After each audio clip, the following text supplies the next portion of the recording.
안녕하십니까. 자, 오늘은 238페이지를 보겠습니다. 238페이지를 보죠. 2절 해가지고 부동산 관련 사업소득이라고 나와 있죠.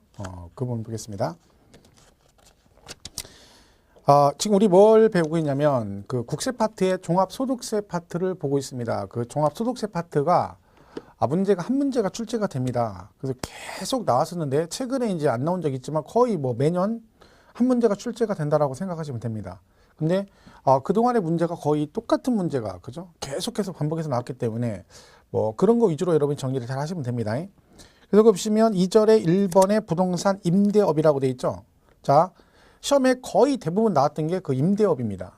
왜냐면 아무래도 이제 정부에서 이제 계속 관심을 갖는 게 그 부동산 임대와 관련된 겁니다. 그러니까 주택 같은 걸 임대하셔가지고 보통 사업자 안 내시고 하시는 분이 굉장히 많죠. 그래서 정부에서 몇 년 전부터 그걸 과세를 하겠다고 정책을 가지고 있는데 문제는 이제 계속 과세 안 하던 걸 갑자기 세금을 내라니까 반발이 심하니까 계속 유예 기간을 가지고 계속 넘어가고 있는 중이죠. 그래서 이 부분이 관심이 있다 보니까 계속해서 시험에 출제가 되고 있었습니다. 그래서 마찬가지로 이 부분 제일 중요한 부분이니까 여기를 위주로 가보겠습니다.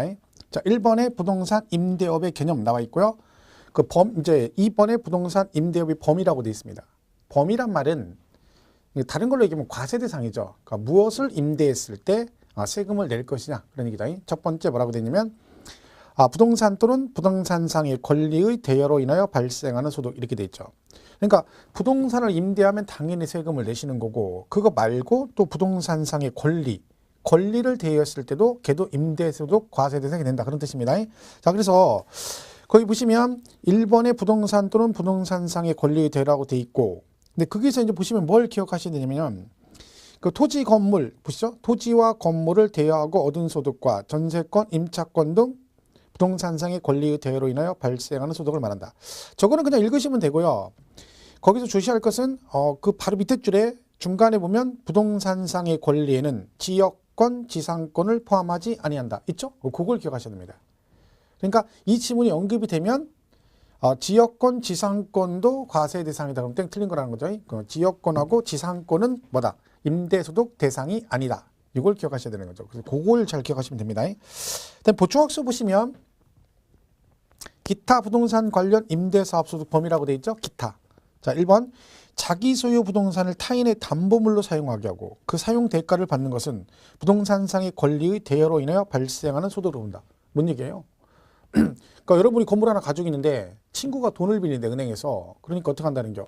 친구가 돈 빌리는데 담보가 없으니까 여러분이 자기 건물을 친구 돈 빌리는데 담보로 제공을 해주고 걔한테 돈을 받았다는 거야. 제정신이 아닌 거죠. 그렇게 받을 것 같으면 본인이 차라리 대출 받는 게 낫죠. 그죠? 근데 어쨌든 그리고 친구한테 대가를 받았다. 그럼 그것도 뭘로 본다? 임대소득으로 보겠다. 그런 뜻입니다. 자, 1번은 그런 얘기고 2번 광고용으로 토지 가옥의 옥상 또는 측면 등을 사용하게 하고 대가를 받는 것은 부동산상의 권리의 대여로 인하여 발생하는 소득으로 봅니다. 여러분 왜 이제 그 번화가 사거리 코너에 있는 건물들이 되게 비쌉니다.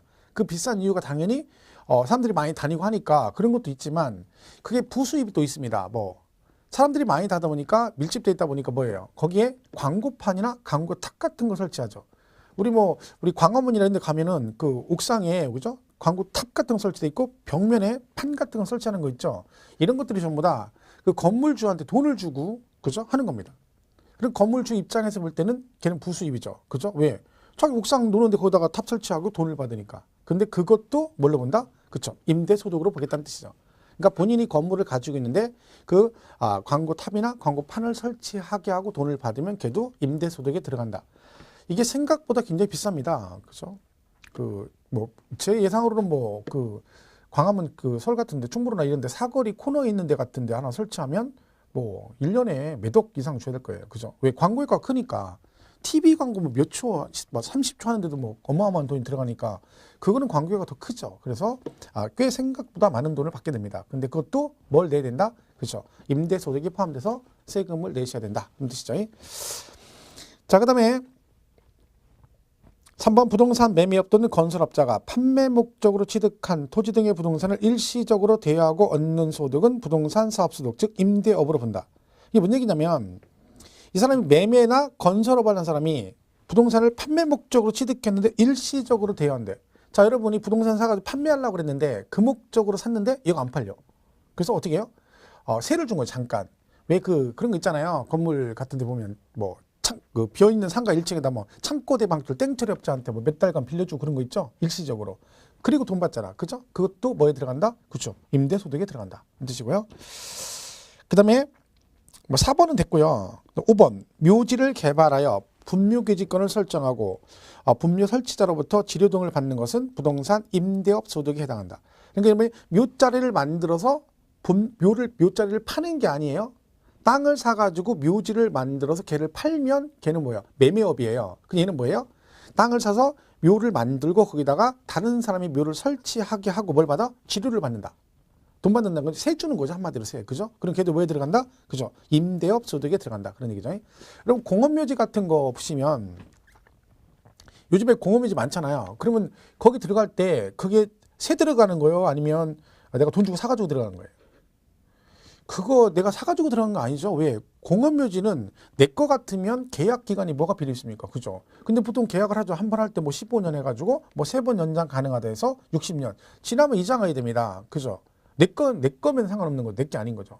그러니까 살아있을 때도 전세 살다가 돌아가시면 또 월세 들어가는, 보증금 얼마에 월세 들어가는 거죠. 그죠? 그런 식이죠. 그래서 그것도 뭐다?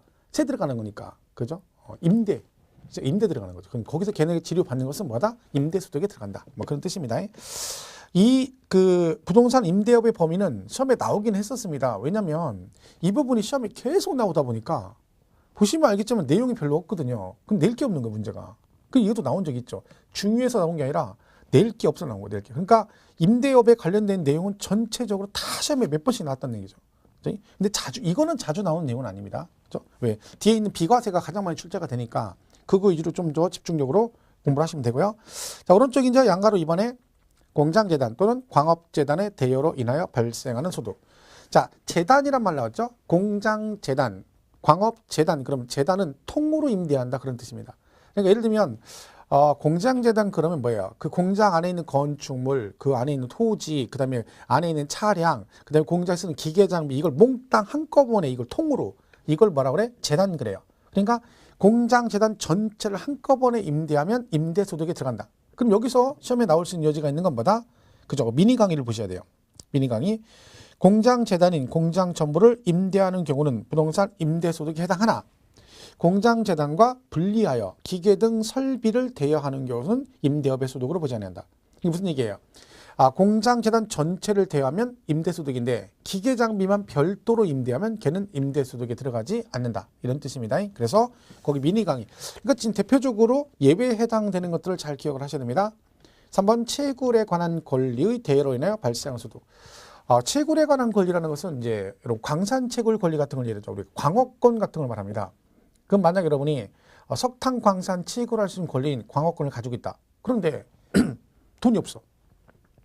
권리는 가지고 있는데 돈이 없어. 그럼 여러분이 그걸 채굴해야 되는데 돈이 없으니까 장비 없으니까 호미 갖다 그래 툭툭툭 해가지고 석탄을 캘 수는 없잖아요. 그러니까 뭐를 해? 빌려주는 거지. 내가 광업권 채굴 권리를 걔한테 상대방한테 빌려주고 걔한테 돈을 받으면 걔도 보다 임대소득에 들어간다. 그래서 채굴에 관한 권리는 그걸 말합니다. 자, 그럼 여기도 예외가 있겠죠. 해당되지 않는 거. 마지막 줄에 뭐라고 돼 있어요?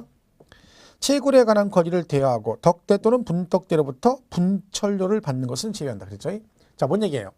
분철료란 말은 뭐냐면 여러분이 석탄 채굴 권리를 빌려줬어요. 상대방한테. 그리고 돈을 받아야 되는데 돈을 안 받고 한 달에 한 번씩 월말에 석탄 5톤 트럭으로 5트럭씩 받기로 했어.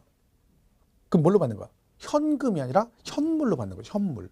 그 현물로 받는 걸 분철료 그래요. 그러니까 여러분이 광업권을 대여하고 그 현물로 받으면 분철료를 받으면 걔는 임대소득에 포함이 안 된다. 그런 뜻입니다. 그죠? 그래서 그 예외 규정을 잘 보시면 돼요.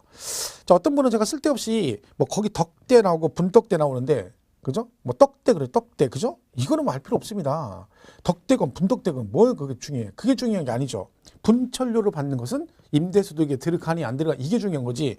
뭐 쓸데없이 여기는 덕대고 분덕대는 뭐요? 이런 거 신경 쓰지 마시고 공부는 시험에 나오는 거나 신경 쓰시면 돼요. 뭐 쓸데없는 거 신경 쓰고 자꾸 봐봤자 머리만 아파. 공부는 열심히 한다고 잘하는 거 아니라겠죠. 무엇을 열심히 하느냐가 더 중요합니다. 그러니까 여러분이 그 필요한 것들만 엑스만 골라서 해도 지금 바빠요. 네? 모니터 잘 보시고, 그죠? 졸면 안 됩니다. 모니터 보실 때는 이런 요즘 드라마 그죠? 도깨비 보듯이 집중을 해서 보시면 여자분들은 무조건 합격이에요. 무조건 합격. 아주 도깨비 때문에 난립니다. 시끄럽고 아주 그냥 저희 집사람도 맨날 그거 본다고 아주 난리. 내일이 이제 도깨비 하는 날인데 내일이 지난주에 안 한 거 토요일 안 한 거 연장 2회 연속 방송하죠. 지금 난리 났습니다. 왜? 2회를 연속 볼 수 있다 이거지. 그래서 막 기분이 좋아가지고 그죠? 아이고 난립니다. 저희 와이프는 막 짜증나 죽죠. 왜? 내일 봐야 되는데 내일이 저희 아버님 길이라 그죠? 제사 지내러 가야 되거든요. 그러니까 음식 준비해야 되니까 볼 수 없으니까 막 짜증 이빨이 나가지고 어쩔 수 없는 부분이죠. 난립니다. 그거 보듯이 뭘 공부하면 여러분 이 공부할 것도 없습니다. 머리에 그냥 쫙쫙 들어오지. 그 지금 모니터를 도깨비는 아니더라도 그거 보듯이 드라마 보듯이 집중하시면 이 공부는 무조건 합격하는 거야. 떨어지는 게 이상한 거야. 근데 그게 안 되죠. 그죠? 일단 뭐 드라마 그 화면에 나오는 사람이 공유가 아니고 제가 그죠? 그러니까 그런 건 있겠지만 그런 정신으로 하면 무조건 합격이에요. 그죠? 그러니까 꼭 집중을 좀 하셔야 돼요. 졸지 마시고 눈 뜨시고. 자 그러면 지금 보시면 그 대상이 부동산 또는 부동산상의 권리의 대여라고 나오면 뭘 기억해라? 지역권 지상권은 해당이 안 된다 기억하시고 오른쪽 공장재단 광업재단 나오시면 뭘 기억해라? 예, 공장재단 기계장비 별도로 임대하면 해당이 없다는 거 기억하시고 그리고 채굴에 관한 권리 나오면 분철료는 임대소득에 들어가지 않는다 이렇게 보시면 됩니다. 자 그러면 여기서 제일 중요한 부분은 비과세입니다. 비과세. 그러니까 임대소득 비과세가 시험에 굉장히 잘 나옵니다. 거의 얘가 출제가 됐었죠. 그죠? 자, 근데 얘는 비과세는 딱 두 개밖에 없습니다. 첫 번째, 전답. 그죠? 그러니까 논밭을 임대하는 거지, 논밭. 그죠? 전답을 임대하면 얘도 비과세 줍니다. 근데 조건이 있습니다. 굳이 얘기를 하냐면 얘는 뭐에 쓴다? 작물 생산. 그죠? 작물 생산 용도로 써야 됩니다. 그리고 우리가 논밭이 원래 용도가 뭐예요? 농작물 경작하는 용도잖아요. 그래서 그걸 빌려주면 임대수도 비과세 해주겠다는 뜻이야. 그런데 상대방이 예를 들면 전답을 임대했는데 상대방이 이걸 주차장 용도로 쓴다.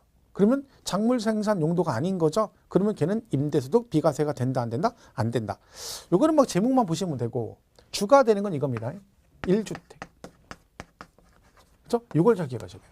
자, 거기 239페이지 3번에 비과세 임대업 소득에서 1번 작물 생산 나와 있고요. 그 다음에 2번에 1주택 소유자의 임대소득 있죠? 요거를 잘 기억하셔야 됩니다. 그러니까 이건 뭐 시험에 항상 나온다 봐야 되죠. 집을 하나를 임대하면 뭐죠? 비과세 줍니다. 집을 하나 여러분이. 자, 그런데 안 되는 게 있어. 뭔 안 돼? 고가주택은 안 됩니다. 자, 그러면서 고가주택은 뭘 말한다? 그렇죠. 단순무식하게 해서 비싼 주택이죠. 비싼 주택. 자, 근데 여러분 이 고가주택이 우리 세법에 두 군데 나옵니다. 두 군데. 자, 제가 보니까 실강하는 이런 말이 있어요. 우리 고급주택이란 말이 있고요. 고급주택이란 말이 있고 그다음에 고가주택이란 말이 있거든요. 얘는 둘 다 주택은 맞는데 성도 같고 그죠? 고시에다가 종시에다가 그다음에 주택이니까 똑같은 개념으로 생각하시면 안 됩니다. 자, 고급주택은 지방세 파트에서만 있어요. 그러니까 취득세하고 재산세 이런 데서만 나오는 거야. 국세는 고급주택이란 말이 없어요. 고가주택은 국세에서만 나오는 거예요. 그러니까 용어가 달라요. 기준도 완전 달라요. 무엇을 고급주택이라 하냐 그 기준과 무엇을 고가주택이라 하냐 그 기준이 서로 다릅니다. 왜? 그리고 얘는 지방세에서만 나오고 얘는 국세에서만 나온단 말이죠. 그러니까 예를 들면 취득세 파트 공부하는데 고가주택이란 말이 하면 안 된다는 거야. 그죠? 그러니까 이 고가주택은 국세에 나오는데 이 국세 고가주택은 딱 두 군데 나옵니다. 우리가 배우는 것 중에. 하나가 어디야? 여기. 그리고 또 하나 어디서 나와요? 양도소득세에서 나옵니다. 양도세. 그죠? 두 군데에서 고가주택이 나온다. 그럼 여기서 하면 고가주택 비싸다는 주택 기준은 뭐냐면 이때 금액이 9억 원을 초과. 9억을 초과됩니다. 자, 9억을 초과하면 고가주택이라 합니다. 그런데 차이가 있습니다. 자, 이 고가주택이 양도세도 나오고 그다음에 지금 부동산 임대소득이 나오죠. 이렇게 나오는데 둘 다 9억 초과의 금액은요. 근데 다른 점이 있어요. 그게 뭐다? 양도세는 실거래가로 9억 초과. 그죠? 그리고 부동산 임대업은 뭐? 그쵸. 기준시가로 9억 초과. 근데 이거는 이제 강의를 하다 보면 이래요. 선생님 저게 같은 고가주택인데 똑같은 9억인데 얘는 실거래가고 얘는 기준시가인데 이게 헷갈린대. 야, 이거는 말이 안 되는 겁니다. 사람이 헷갈리는 것도 어느 정도 수준이 있는 거지. 이거는 헷갈리는 것 자체는 왜 헷갈리냐면 무대뽀로 외우면 헷갈려요. 근데요, 이건 외우는 게 아니라 상식적인 얘기예요. 왜? 생각해 보세요. 자, 양도소득세는 실거래가 방식으로 파는 거죠. 내가 지금 파는 거잖아요. 그죠? 내가 얼마에 받고 팔았어. 10억을 받고 팔았다는 얘기죠. 그러면 내가 지금 파는 금액이 있는 거죠. 실제 거래 금액. 그죠? 그럼 그 실제 거래된 금액이 9억이 초과되면 걔는 고가주택으로 본다는 얘기입니다. 그러니까 여러분이 집을 팔았는데 10억을 받고 팔았어. 그럼 양도한 가액의 실제 거래 금액이 얼마예요? 10억이란 말이에요. 그럼 걔는 무슨 주택이다? 그렇죠. 고가주택입니다. 그런데 이 부동산 임대소득은 실거래가가 될 수가 없는 거예요. 왜? 뭔 거래 금액이 있어야 실거래가로 가죠. 임대소득이 뭐예요? 내가 그 부동산을 뭐 하고 있습니다. 보유하고 있으면서 세를 주는 거란 말이에요. 근데 무슨 거래 금액이 있어. 그러니까 실거래가로 나올 수가 없는 거예요. 그러니까 당연히 뭘로 가요? 공시가격, 즉 기준시가로 가는 수밖에 없죠. 그러니까 당연히 이 부동산 임대업에서 고가주택은 보유와 관련된 거기 때문에 기준시가 9억 초과가 되는 거고, 양도세에서 고가주택은 실거래가 9억 초과 이렇게 되는 겁니다. 그게는 그런 식으로 생각을 해서 하면 이게 아무것도 아닌데 헷갈리지 않는데, 그냥 자, 고가주택인데 잠깐만, 양도세는 실거래가 9억 초과고 임대소득은 기준시가 9억 초과 이렇게 외우면 안 헷갈릴 수가 없다니까. 헷갈리게 돼 있다니까. 그런 식으로 하지 마시고 구분을 잘 하세요. 생각을 좀 하시면 되는 거야. 그죠? 자, 그러면 당연히 얘는 뭐다? 기준시가로 얼마? 9억 초과되면 얘는 뭐다? 고가주택으로 본다. 그럼 결론적으로 웬만하면 집 하나 임대하면 뭘 해주겠다는 거예요? 비과세 해주겠다는 뜻입니다. 왜? 우리나라에 물론 서울특별시 같은 게 있을 수 있어요. 근데 대부분의 일반 시군구에 집 하나가 기준시가로 9억이 초과되는 주택이 거의 없습니다.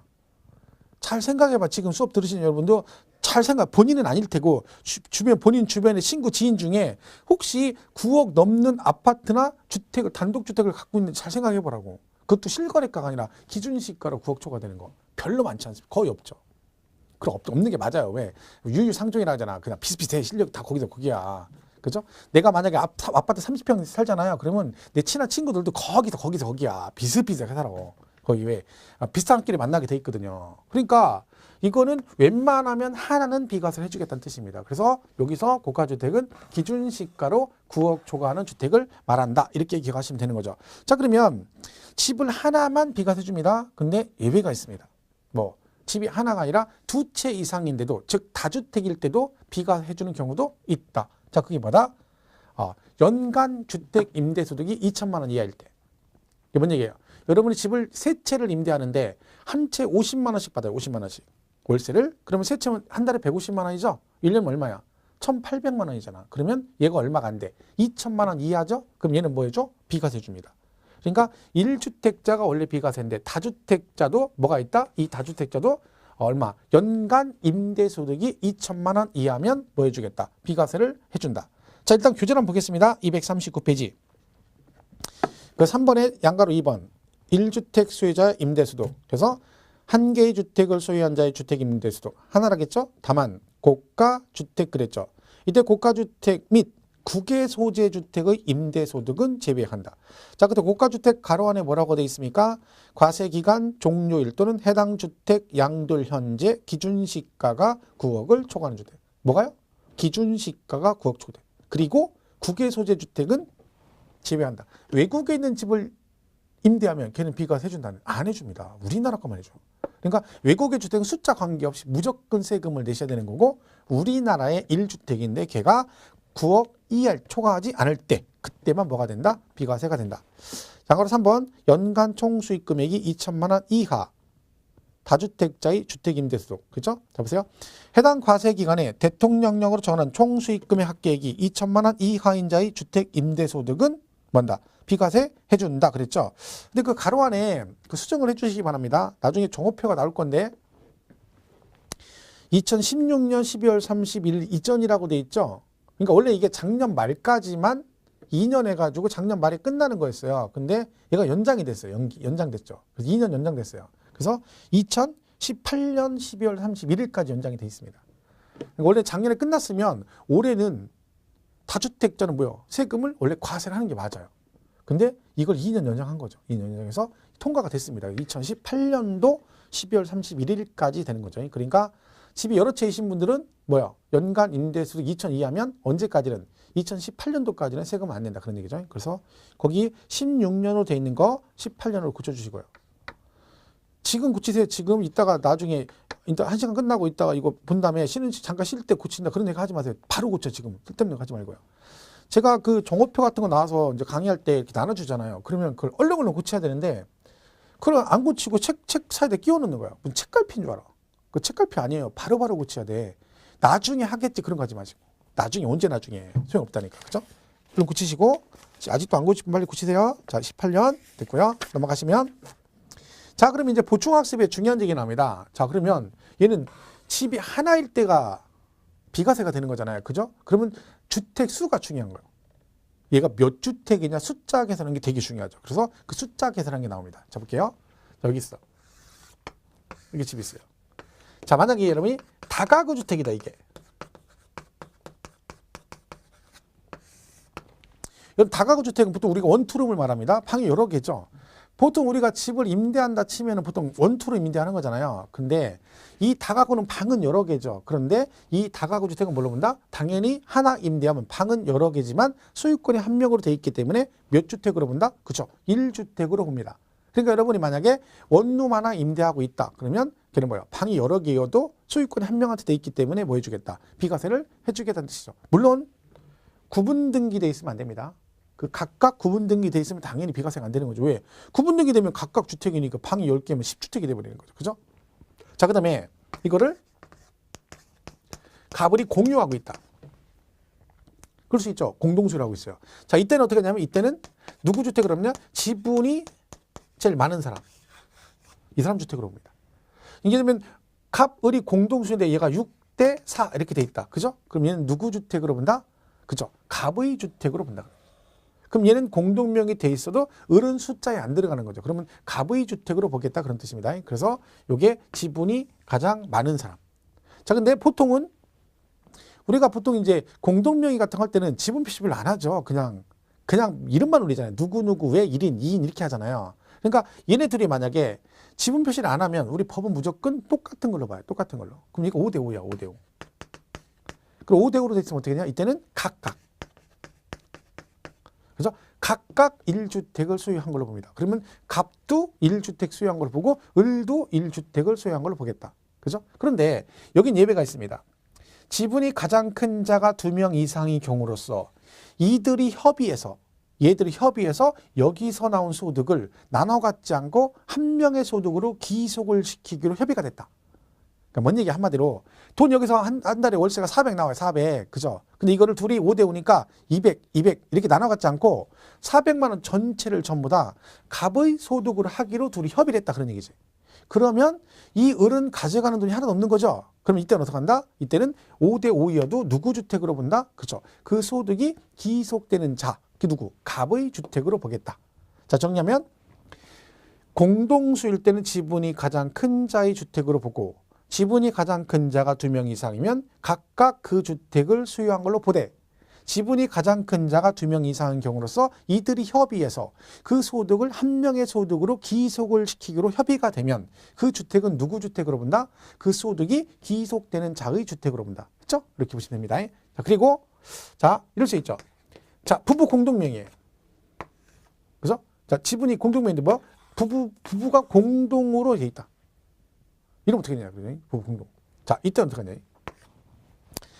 부부 공동 이렇게 계산하죠. 자, 만약에 자, 이렇게 해서요. 부부예요. 자, 근데 남편이 집이 하나 있어. 그러니까 아파트가 남편 명의로 돼 있어요. 그죠? 그리고 부인은 집이 없어. 그 상태에서 이번에 원룸을 사가지고 다가구를 사서 와이프 앞으로 등기를 했어요. 그래가지고 부인이 지금 임대를 하고 있어. 자, 그러면 이 부인은 집 본인 앞으로 지금 다가구 하나 임대하고 있는 거죠. 자, 이때 그러면 이 부인은 부동산 임대소득 비과세가 되느냐 안 되느냐. 즉 1주택이냐 아니냐 얘기입니다. 자, 이런 얘기죠. 남편 명의로 아파트가 있어. 우리 보통 그렇잖아요. 부부가 있으면 보통 명의가 남편 앞으로 돼 있다 치면 남편 명의로 아파트가 있고 부인은 지금 공동명의 아니니까 혼자는 집이 없는 거죠. 그 상태에서 원룸 하나 사가지고 부인 앞으로 등기를 한 거야. 그럼 이 부인이 이걸 임대를 하게 되면 나중에 임대소득 비과세 받을 수 있느냐 없느냐. 즉 1주택이냐 아니냐 그 얘기입니다. 자, 이때는 어떻게 한다? 이때는 비과세가 안 됩니다. 왜? 2주택이에요. 자, 그래서 우리가 숫자 계산할 때는 부부 합산입니다. 왜 이제 그럼 비과세가 안 되는 거야? 부부 합산이니까 남편이 집이 하나 있잖아요. 그죠? 아파트. 그리고 부인이 원룸 하나 가지고 있죠? 그럼 둘이 합산은 몇 주택이야? 2주택이 돼버려. 그럼 비과세가 안 되는 거야. 그러니까 이런 거죠. 원룸 하나 사가지고 집이 없어. 딱 아파트 팔아가지고 원룸을 샀어. 그래가지고 4층에 주인 세대로 부부가 살아. 그죠? 그리고 걔를 세주고 있어. 이러면 비과세가 되죠. 왜? 그건 1주택이니까. 근데 남편이나 부인이 집이 하나 있는 상태에서 또 하나를 임대하게 되면 걔는 2주택이 됩니다. 왜? 그래서 우리가 이거 조심합니다. 주택수 계산할 때는 뭐 한다? 부부 합산한다.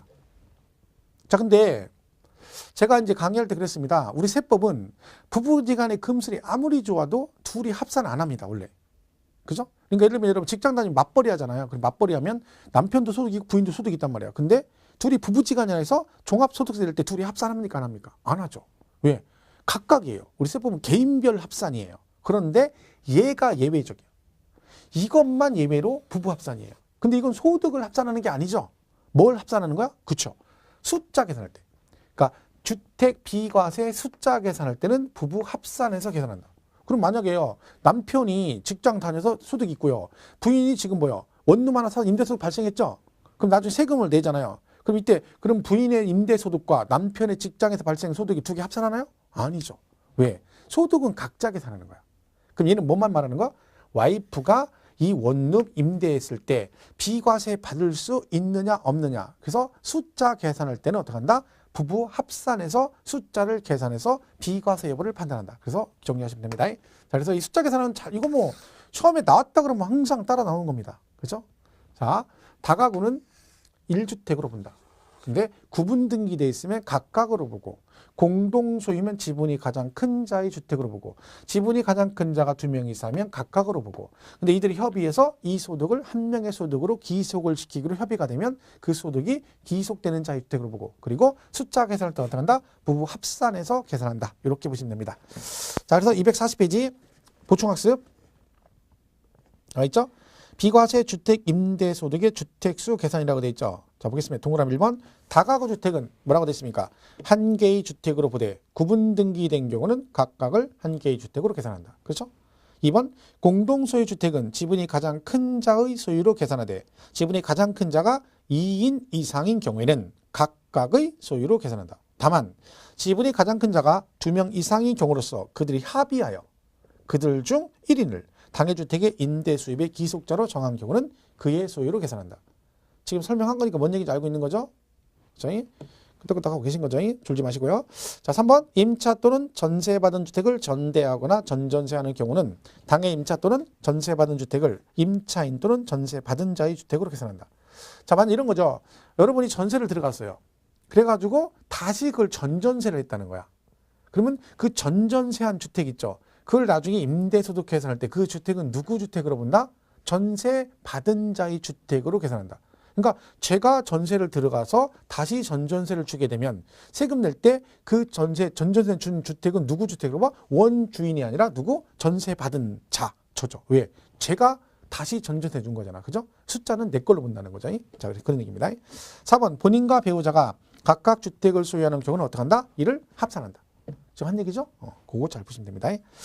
자, 그러면 얘는 지금 임대소득을 말하는 거잖아요. 월세, 그죠? 월세. 그러면 전세를 주면 어떻게 돼? 전세.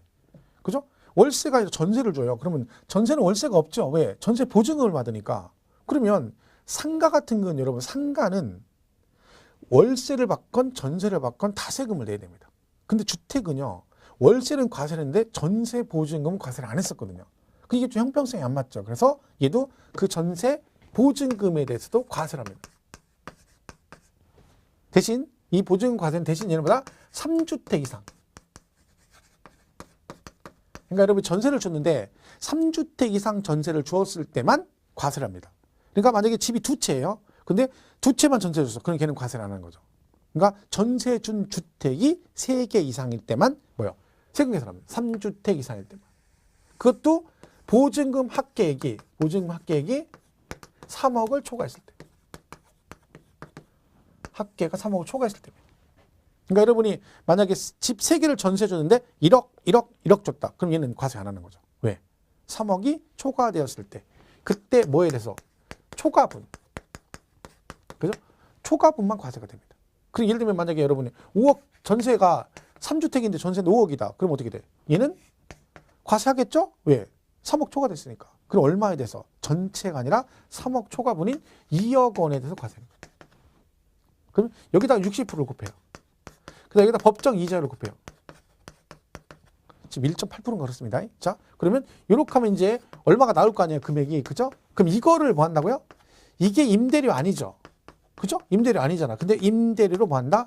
간주한다 그래. 그래서 간주 임대료 그래. 그러니까 여러분이 전세를 주게 되면 그 보증금을 이런 방식으로 계산해서 이렇게 나오면 이거를 월세 소득으로 봐서 이거를 소득으로 봐서 과세를 하겠다 그런 뜻입니다. 그죠? 그래서 우리가 기억할 것은 보증금은 몇 주택 이상일 때만, 그죠? 3주택 이상일 때만 되고, 그것도 보증금 합계가 3억을 초과했을 때 그 초과분에 대해서만 과세가 된다. 이걸 우리가 뭐라고 한다? 간주 임대료 그럽니다. 자, 그럼 여기서 또 예외가 있습니다. 이 숫자 계산할 때 소형주택이라는 게 있어요. 소형주택. 그러니까 여기에 해당이 되면 숫자에 안 들어갑니다. 자, 그게 뭐냐면 기준시가 3억 이하이고 and 전용 면적 60제곱미터 이하. 그러니까 여러분이 집 3채를 전세를 줬는데 그 중에 하나가 전용 면적 60 이하고 그다음에 기준시가 3억 이하 주택이 하나가 껴 있어요. 그러면 걔는 숫자에 안 들어간다는 거야. 그럼 몇 주택이야? 전세는 3주택을 줬지만 2주택으로 보겠다는 거죠. 왜? 걔는 숫자에서 빼니까. 그럼 결론적으로 여러분은 과세가 된다 안 된다? 안 된다. 왜? 전세 준 것만 3주택 이상이 되니까. 그래서 여기 요 소형주택은 이 3주택 숫자 계산할 때 뭐 한다? 제외가 됩니다. 제외. 그죠? 지금 뭔 얘기를 이해하고 계신 거죠? 멍 때리고 있으면 안 돼요. 자, 집이 3채야. 그죠? 2억짜리 3채를 전세를 줬어. 그죠? 그런데 이 중에 하나가 원래는 3개니까 6억에서 3억 초과됐으니까 세금 계산해야 되죠. 근데 얘가 여기에 해당되는 거야. 소형주택이에요. 그러면 3개를 전세 줬지만 얘는 숫자에서 빠지니까 결국 몇 주택을 전세 준 거야? 2주택만 전세 준 거죠? 그럼 세금 과세한다 안 한다? 안 한다. 왜? 항상 전세는 뭐다? 그 전세 준 주택만 3개 이상이 됩니다. 그래 3억이 넘어야 돼. 근데 얘는 금액은 3억 넘었는데 2주택이잖아. 과세가 안 되는 거야. 그죠? 그래서 이걸 잘 기억하셔야 돼요. 그죠? 요거는 개정된 거예요. 올해. 작년에도 있던 건데 이것도요. 내년 2018년도까지만 하는 거거든요. 연장해가지고. 근데 요 기준이 원래 작년까지는 85제곱미터 이하였거든요. 85제곱미터 이하. 근데 얘가 60제곱미터 이하로 바뀌었어요. 우리 이제 연장하면서 개정이 된 거죠. 자, 교재 한번 보겠습니다.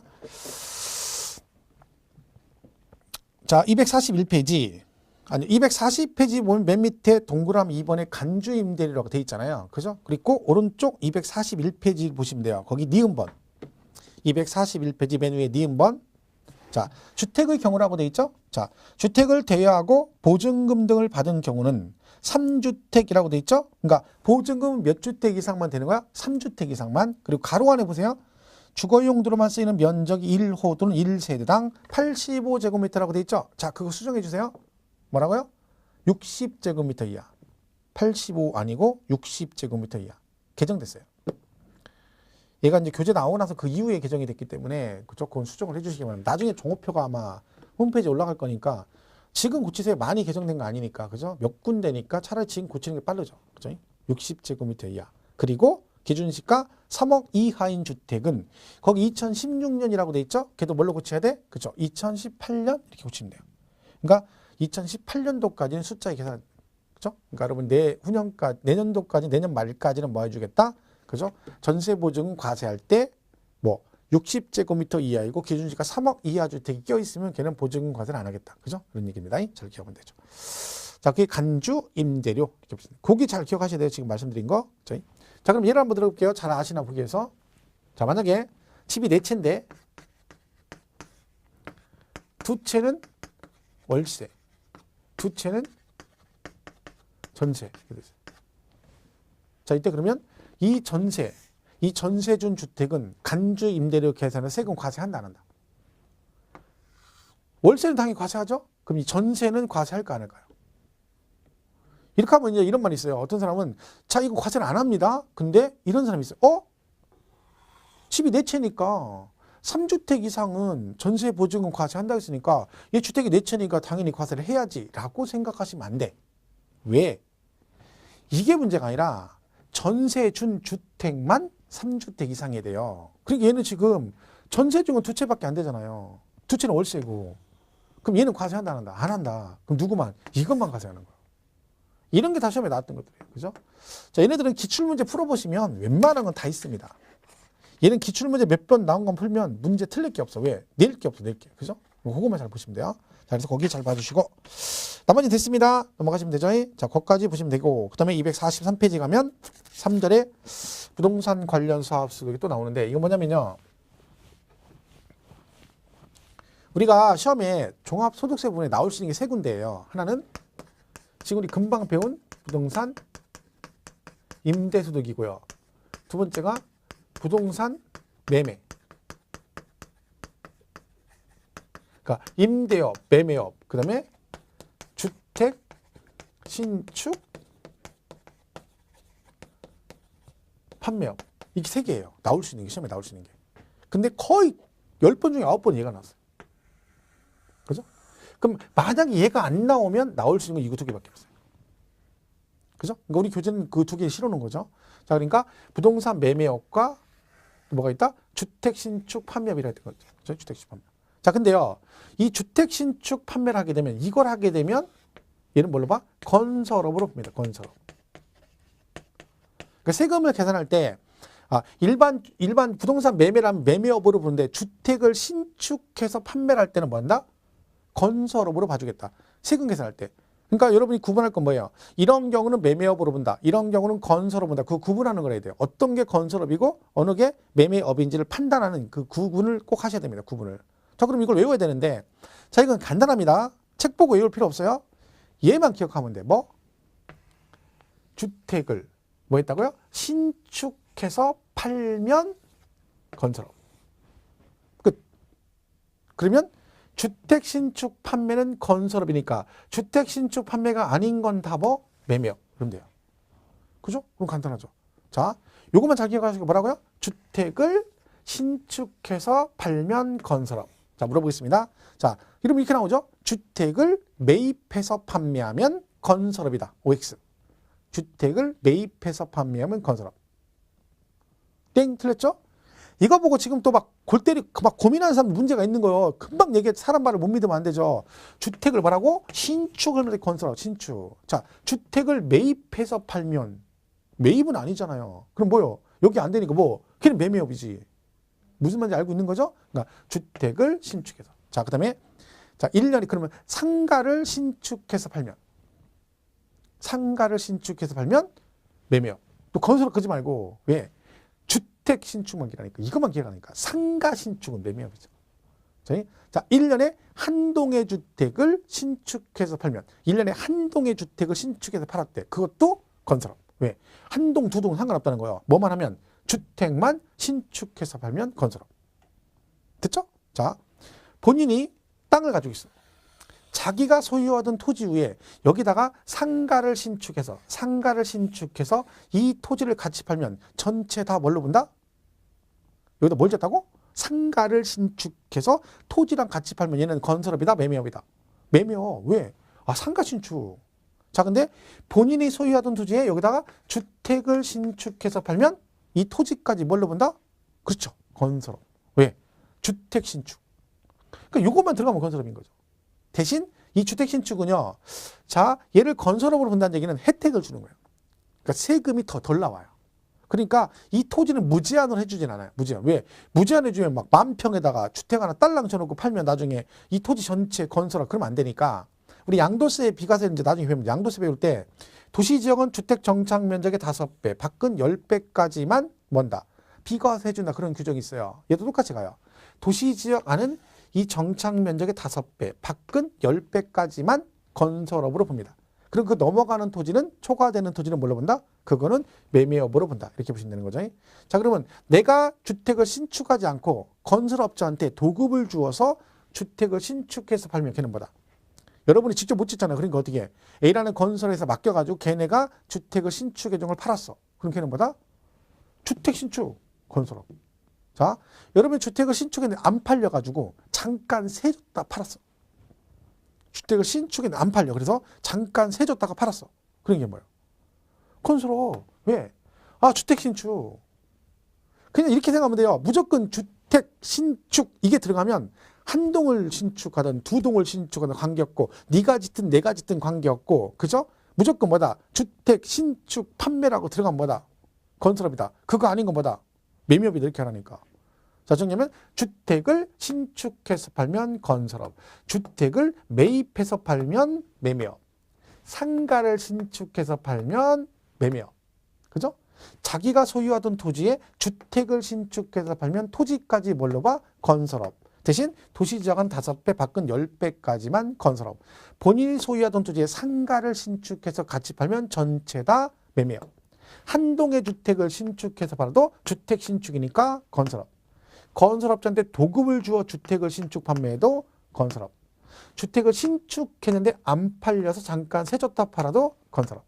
이것만 딱 기라니까 이거만 주택 신축. 그죠? 그럼 나머지 볼 거 없는 거죠. 자, 보겠습니다. 243페이지. 1번 부동산 매매업. 그래서 양가를 1번에 부동산 매매업의 개념이 나옵니다. 자, 부동산을 매매하여 발생하는 소득이 소득세법상 사업소득이 되기 위해서는 그 매매 행위가 계속적, 반복적이어야 한다. 현행 소득세법에서는 사업성 판단을 별도로 규정한 바가 없으므로. 그러니까 얘가 사업성이 있으면 매매업으로 보는데 우리 소득세법에서는 그 판단 기준이 없어요. 그래서 뭘 따라가? 부가가치세법. 그지? 부가가치세법이 규정이 있거든요. 그걸 준용한다. 지금 뭐라고 돼 있어요? 부가가치세법상 부동산 매매 또는 중개를 사업 목적으로 나타내어 부동산을 판매하거나 사업상의 목적으로 부가가치세 1과세 기간 내 1회 이상 부동산 취득하고 2회 이상 판매하는 경우는 부동산 매매업을 영위하는 걸로 본다. 그러니까 여러분 이제 사업자를 내가지고 하는 것도 있지만 사업자를 안 냈는데 부가가치세 1과세 기간 동안에 한 번 이상 사고 2번 이상 팔면 걔는 뭘로 본다? 매매업으로 하겠다는 거야. 그러니까 여러분은 팔았으니까 양도세 신고를 한 거예요. 근데 이런 경우에 해당되면 국세청에서 뭘로 봐? 업으로 봐서 종합소득세가 나올 수 있다는 거지.